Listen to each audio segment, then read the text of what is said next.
जिनका सिर प्रभु के चरणों में न झुके, जिनका चित्त प्रभु के चरित्रों का चिंतन न करे, बस उन्हीं लोगों को लाओ, बाकी के लोगों से हाथ मत लगाओ। उनका अपराध क्या है? उनका अपराध यह है कि वो कृतज्ञ है। कृतज्ञ एक होता है कृतज्ञ, एक होता है कृतज्ञ।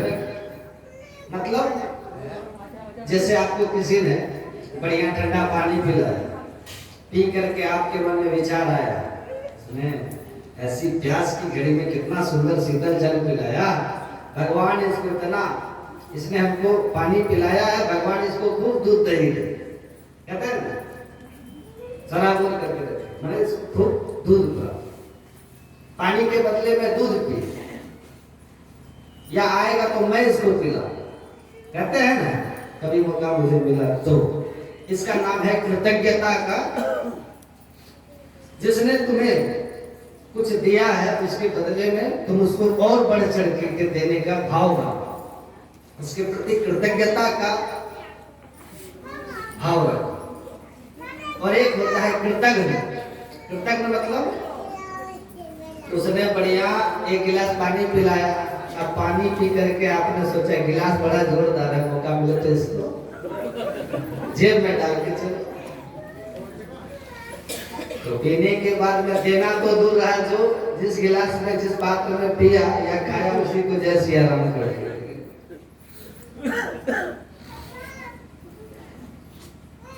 ये कृतज्ञता।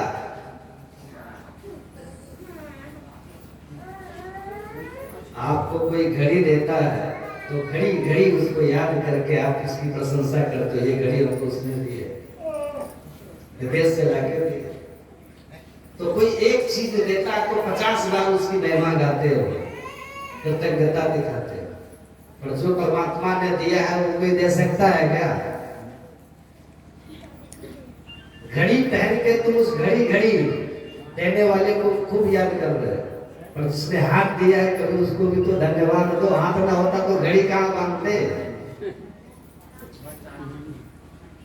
इसलिए भगवान ने जो कृपा की है, प्रभु तुम बहुत अनुग्रह किन्हो, साधन धाम विबुध दुर्लभ तन मोहि कृपा कर दे। गोस्वामी जी महाराज मैंने पत्रिका में, प्रभु तुम बहुत अनुग्रह। तो भगवान ने जो अनुग्रह किया उसके प्रति हमेशा कृतज्ञ बने रहो। प्रभु आप थोड़े दयालु। कोई अंधा तुमसे कहे भैया तुम पे दो दो आंखें हैं, एक हमें दे दो, 50-50 करके काम चला लेंगे, कौन देगा बताओ? यदि कोई पैसा दे के मांगे कि हम पैसा वाले हैं, जितना मांगो हम तुम्हें देंगे, बस एक आंख दे दो, कितना मूल्य लगा होगा बताओ? लाखों में भी आप एक आंख निकाल के नहीं दे सकते किसी अंधे को। तो जब एक आंख की लाखों में कीमत है तो एक एक अंक की कितनी कीमत होगी, लगा लो ऐसा। आजकल तो एक एक अंक भी बिक जाते हैं। तो कितना मूल्यवान देव दुर्लभ देह ईश्वर ने तुम्हें गिफ्ट में दे दिया। कब कर करुणा न देहि देत ईश बिनु है किस। भगवान ने अकारण ही आप पर कृपा करके देव दुर्लभ देह दिया है, इसलिए उनके समान उपकारी कोई नहीं हो सकता। प्रति सदैव कृतज्ञता का भाव जो नहीं रखते, यमराज कहते बोले मेरे पास उनको हम ठीक करें, उन कृतज्ञों को हम दंड दें। सुखदेव जी कहते परीक्षित ये गोपनीय इतिहास मुझे कुंभज ऋषि ने सुनाया था हिमालय पर्वत के शिखर पर बैठ कर, जो प्रसंग अनुसार आज मैंने तुम्हें सुना दिया। अब बोलो इससे ज्यादा नाम की महिमा क्या कही जा सकती है? इसलिए आइए इस नाम की नौका में एक भजन और भी सुनते हैं, मस्ती से मिलकर के ताली बजा करके सुनिएगा।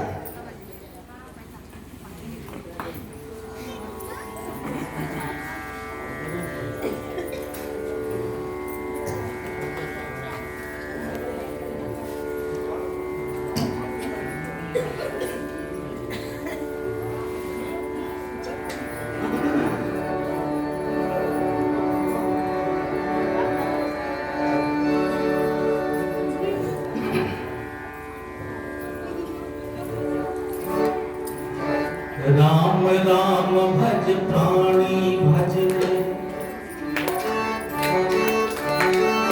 राम राम भज प्राणी भज ले, राम नाम की माला, रोम रोम तेरे राम रमाए, राम ही है रखवाला। राम राम भज प्राणी भज ले, राम नाम की माला, रोम रोम तेरे राम रमाए, राम ही है रखवाला।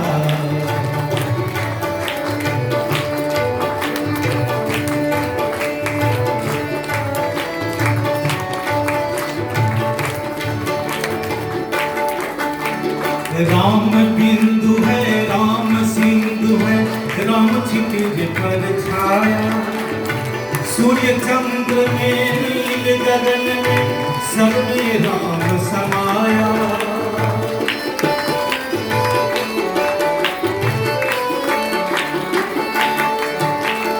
राम बिंदु है राम सिंधु है, राम क्षितिज पर छाया, सूर्य चंद्र में नील गगन में, सब में राम समाया। जप ले राम नाम की माला, जप ले राम नाम की माला, जप ले राम नाम की माला, जप ले राम नाम की माला। राम राम भज प्राणी भज ले, राम नाम की माला, रोम रोम तेरे राम रमाए, राम ही रखवाला। जप ले राम नाम की माला, जप ले राम नाम की माला, जप ले राम नाम की माला, जप ले राम नाम की माला।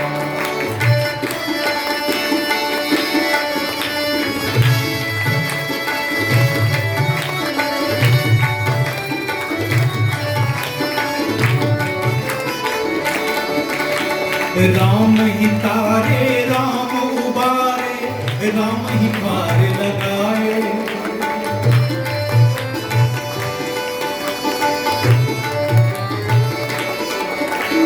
राम ही तारे राम उबारे, राम ही पार लगाए, धीर बंधाए पीर मिटाए, भव बंधन से छुड़ाए।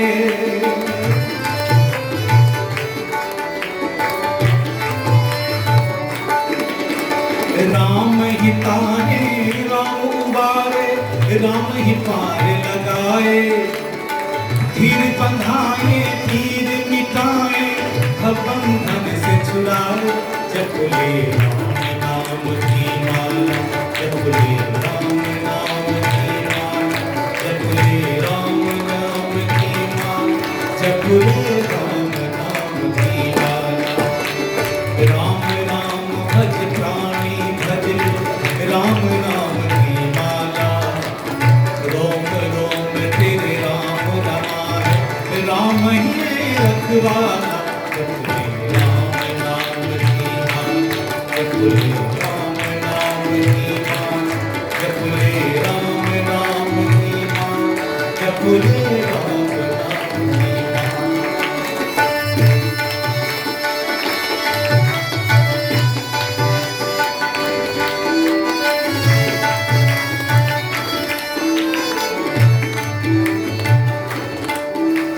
नेम से जीले प्रेम से पीले, राम नाम की प्याला,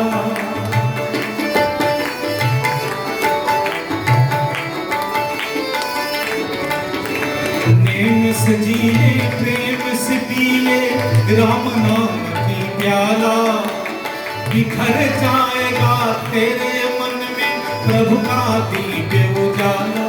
जप ले राम नाम की माला, जप ले राम नाम की माला, जप ले राम नाम की माला, जप ले राम नाम की माला। राम राम भज प्राणी भज ले, राम राम भज प्राणी भज ले, राम नाम की माला, रोम रोम तेरे राम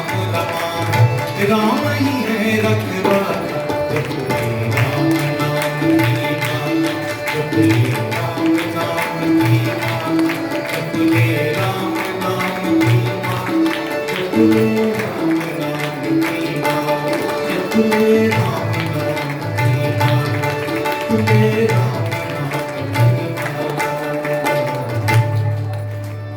राधा गोविंद भगवान की जय जय श्री राधे श्याम। इस प्रकार अब पुनः परीक्षित ने ध्रुव जी के शेष वंश की चर्चा सुनने की इच्छा कर। तब सुखदेव जी कहते परीक्षित, ध्रुव जी के वंश में जो प्राचीन बरही और प्रचेता गण हुए, उन प्रचेता गणों का पुत्र दक्ष ने सतनी कन्या से विवाह करके पहले 10,000 बच्चों को पैदा किया। नारद जी ने सबके सब बाबाजी बोला। दक्ष ने फिर 1,000 बच्चों को पैदा किया। नारद जी ने उनको भी बाबाजी बोला। सोई क्रोध आ गया दक्ष को, तो नारद जी को श्राप दिया, तस्मात् लोके सुते मूढ़ न भवेत् ब्रह्मतः पदम। तेरा पैर एक जगह टिकेगा नहीं, तू जिंदगी भर ऐसे ही घूमता फिरेगा। मेरे सबरे बेटा तूने बाबा बना दिया। नारद जी श्राप स्वीकार करके चले। बाद में दक्ष ने फिर 60 बेटियों को जन्म दिया और इन्हीं 60 कन्याओं से सृष्टि का विस्तार हुआ। इन 60 कन्याओं में 27 चंद्रमा को भी आ दी और अश्विनी भरणी कृतिका ये सब नक्षत्रों के नाम से जाने जाते हैं। उनमें से 13 कश्यप जी को भी आ दी। अदिति, धनुष, काष्ठा, इला, कद्रु, विदिता ये सब कश्यप जी की पत्नियां हैं। कोई अपना गोत्र भूल जाए तो संकल्प में कश्यप गोत्र उत्पन्न कह करके संकल्प करवा सकता है।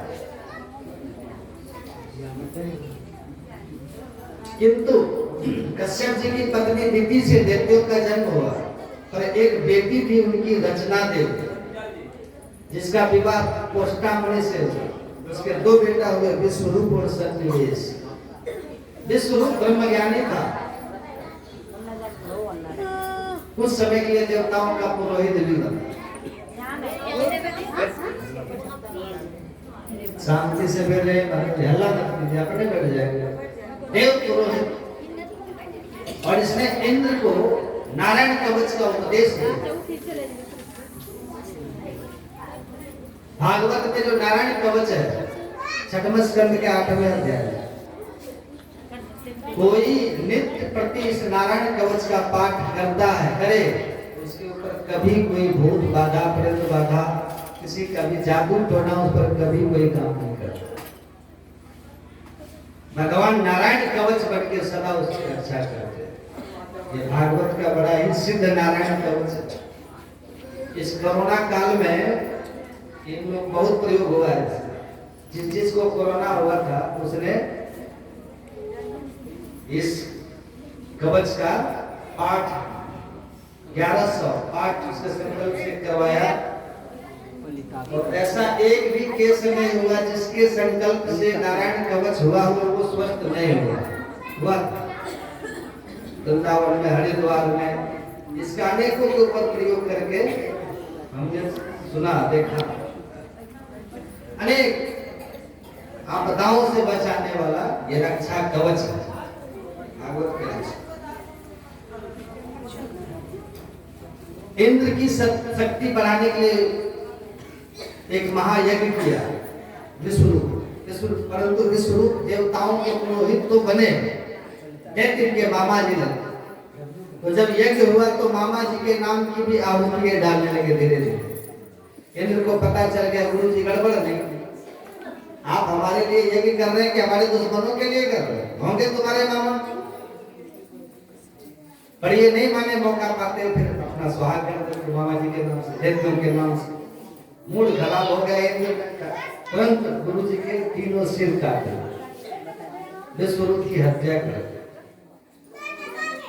अब ब्रह्मज्ञानी था, गुरु हत्या हो गई, ब्रह्म हत्या न करे, तो इंद्र ने ब्रह्म हत्या को 4 लोगों में बांट करके अपना पिंड जोड़ा।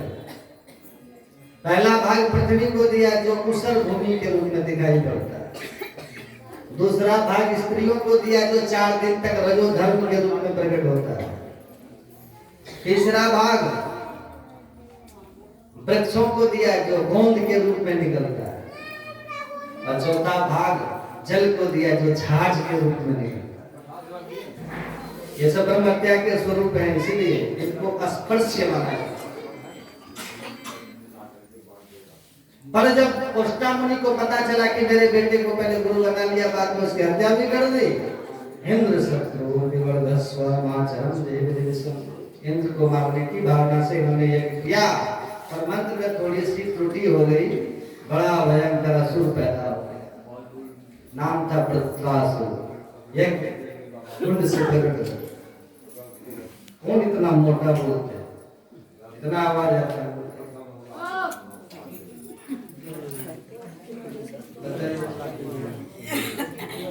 एकदम लगता है क्या बोल रहा है। जाओ खा जाओ। जो वृत्रासुर आया लड़ने को, भगदड़ मच गई। देखो इसका इतना भयानक शरीर।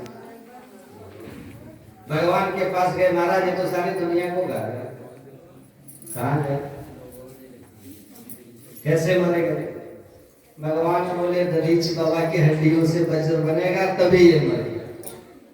तो दधीच बाबा से हमने विनय करी, दधीच बाबा ने शरीर का दान किया, उससे वज्र का निर्माण हुआ। तब वज्र लेकर के इंद्र इसके सामने लड़ने को आ गए। इसने वज्र को जब देखा तो वज्र में बिहारी जी दिखने लगे। तो रणभूमि में वृत्रासुर ने 4 श्लोक में बहुत प्यारी प्रभु की स्तुति है।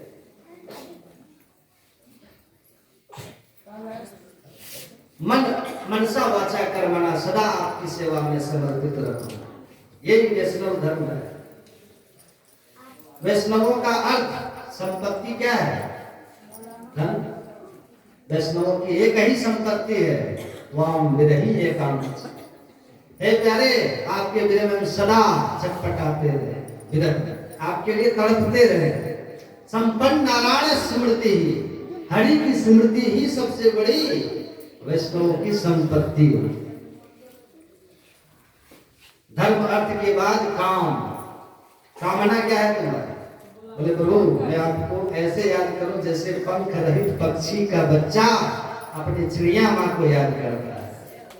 जैसे जंगल में चरने के लिए गई हुई गौ माता का उसका बछड़ा घर में बैठा याद करता है। जैसे परदेश गए हुए प्रियतम को उसकी प्राण वल्लभा प्राण प्रिया घर में प्रतिपल याद करती है। एक एक दिन एक एक घड़ी उनके आगमन की बाट जोड़ती है। ऐसे प्रतिपल प्रति क्षण में आपके दर्शन के लिए छटपटाता है।